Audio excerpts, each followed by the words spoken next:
जय हिंद दोस्त, हम हैप्पी अपने सबन का स्वागत करते बनी अपना चैनल क्विकनेस ऑफ माइंड पर। तो भाई हमनी सबन पढ़त रही जा भोजपुरी क्लास 10th के, ठीक बा। जाना में दूसरा चैप्टर के हमने पढ़त रही जा। जोन काल के जौन वीडियो बनल बा ओमे दूसरा चैप्टर जौन की सगरे जहान भोजपुरी बा ओकरा बारे में हम जितना भी इम्पोर्टेंट बात बाटे सारा का सारा हम बता चुकल बानी, ठीक बा। तो अपने अगर वो वीडियो नहीं देख ले तो देख ली पहले, काहे कि अभी जौन वस्तुनिष्ठ प्रश्न बाटे ई पार्ट 2 अध्याय 2 के माने जौन सगरे जहान भोजपुरिया बा ई सभी के सभी वस्तुनिष्ठ प्रश्न के अपने आंसर दे सकत बानी अगर काल के वीडियो अपने देख ले बानी तब, ठीक बा। अगर नहीं देख ले तो जाके वीडियो को पहले देखी और फिर आकर के क्वेश्चन के देखी पूरा का पूरा क्वेश्चन के आंसर अपने देते हैं। तो ये चैप्टर के जितना भी वस्तुनिष्ठ प्रश्न बा ई वीडियो के माध्यम से हम अपने समन के करा दें, ठीक बा। तो चलिए ध्यान से देखें। पहला प्रश्न बा कि ब्रजेंद्र भगत मधुकर के हवे। ई प्रश्न के बारे में हम अपने समन के काले बतैले रहनी, ठीक बा। तो ध्यान से पढ़ी, देखी और अच्छा से एंजॉय करी, ठीक बा। अपने समन के जो हम लक्ष्य दिले बानी ना कि 2025 बोर्ड एग्जाम में 90+ नंबर जो आई भोजपुरी सब्जेक्ट में, तो पूरा 90+ आई भाई, ठीक बा। चलिए, ब्रजेंद्र भगत मधुकर के हवे। तो अपने सबन के पता हुई कि कल हम बतैले नहीं कि ब्रजेंद्र भगत मधुकर मॉरिशस के रहे राष्ट्र कवि रहे। वहां के रही मॉरिशस के राष्ट्र कवि रही। तो वह आंसर हमने लिखा जाए कि ब्रजेंद्र भगत मधुकर मॉरिशस के राष्ट्र कवि हैं। के हैं? मॉरिशस के राष्ट्र कवि हैं। चलिए, दूसरा प्रश्न बा कि सर शिव सागर राम गुलाम जी के रहे। तो सर शिव सागर राम गुलाम जी की रनी अपने ही बताई। तो देखिए, सर शिव सागर राम गुलाम जी मॉरिशस के राष्ट्रपिता हैं। के हैं? मॉरिशस के यहाँ के राष्ट्रपिता हैं। फिर से याद दिमाग में रखें, के रनी मॉरिशस के राष्ट्रपिता रनी यहाँ के, ठीक बा। देखिए, तीसरा जो प्रश्न हमने के कि ए घड़ी मॉरिशस के प्रधानमंत्री के बा, माने अभी के समय में मॉरिशस के प्रधानमंत्री के बा। तो यो प्रश्न के हम अपने समझ के जिक्र किले रहनी कल के वीडियो में। देखिए, तो ए घड़ी मॉरिशस के प्रधानमंत्री श्री नवीन चंद्र राम गुलाम जी बानी। के बा? श्री नवीन चंद्र राम गुलाम जी, श्री नवीन चंद्र राम गुलाम जी। देखिए, जो हमने के प्रश्न बा मिरिचिया कौना देश के कहल जाला। तो मिरिचिया मॉरिशस के ही कहल जाला, यानी कि मिरिचिया मॉरिशस के कहल जाला, ठीक बा। तो हम आशा करत बानी कि अपने समझ के यहाँ तक तो वीडियो में जौन भी प्रश्न हम बताइनी समझ में आयल हुई, ठीक बा। चलिए एक बार स्क्रीनशॉट ले ली, फिर हमने आगे के पार्ट के कंटिन्यू कर जाओ, ठीक बा। अब हमने के 5 नंबर जौन प्रश्न बा, देखिए, कौना कौना देश में भोजपुरिया लोग बा, माने कौन कौन देश में भोजपुरिया लोग बा। यहाँ पर 4 गो ऑप्शन भी देवल बा। ये ऑप्शन में से हमने के चुने के बा।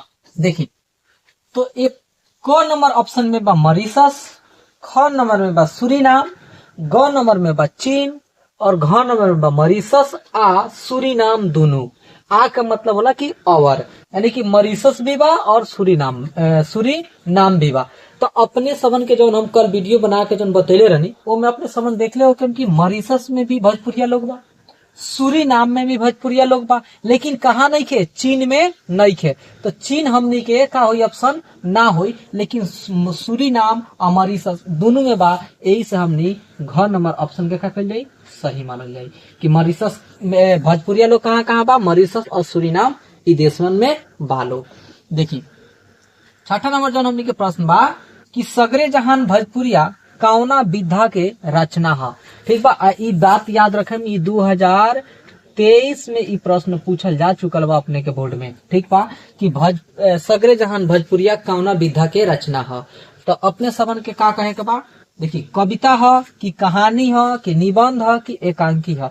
तो कल अपने वीडियो देख ले हो तो अपने को पता चलल हुई कि सगरे जहान भोजपुरिया का है एकांकी है, ठीक बा। देखिए, अब 7 नंबर प्रश्न पे ध्यान दी कि मॉरिशस के प्रधानमंत्री सर शिव सागर राम गुलाम के पुरखा लोग कहाँ के रहे लोग, माने वहाँ का पुरखा लोग जौन बाटे पुरानिया लोग वो कहाँ के रहने वाले। यहाँ कहे के मतलब वहाँ के दादाजी वहाँ के कहाँ के रहे वाला रहनी। तो देखिए, तो पहले के ऑप्शन हमने के राइट आंसर बा। आपने देख ले हो काल के वीडियो तो पता हुई। भोजपुर जिला के जगदीशपुर थाना के हरी गांव थे, कि सिवान जिला के, कि गोपालगंज जिला के, कि उत्तर प्रदेश के देवरिया जिला के। तो हमने के पहिल का आंसर ही सही आंसर बा कि भोजपुर जिला के जगदीशपुर थाना के हरी गांव के यहाँ के क्या रहे लोग, पुरनिया लोग रहे वाला रहनी। ठीक बा, चलिए हम अपने के आगे के प्रश्न करा रहा बानी, स्क्रीनशॉट ले ली और एक नोट कर ली।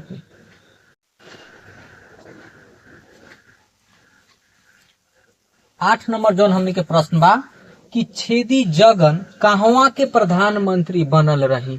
देखिए, अगर अपने सबन काल के वीडियो नहीं देख ले, यानी सगरे जहान भोजपुरिया के जौन की पहला वीडियो बाटे, ये अगर नहीं देख ले अपने, ठीक बा, तो के जाके देखी, काहे कि वो वीडियो देख ले तो अपने सबन के ई पार्ट के जितना भी प्रश्न जौन बाटे सारा के सारा अपने से बन जाये। ठीक बा, तो देखी छेदी जगन कहवा के प्रधानमंत्री बनल रही, का मॉरिशस के, गुआन के, फिजी के या सूरीनाम के। तो यहाँ के कहा करनी, गुआन के प्रधानमंत्री बनल रही।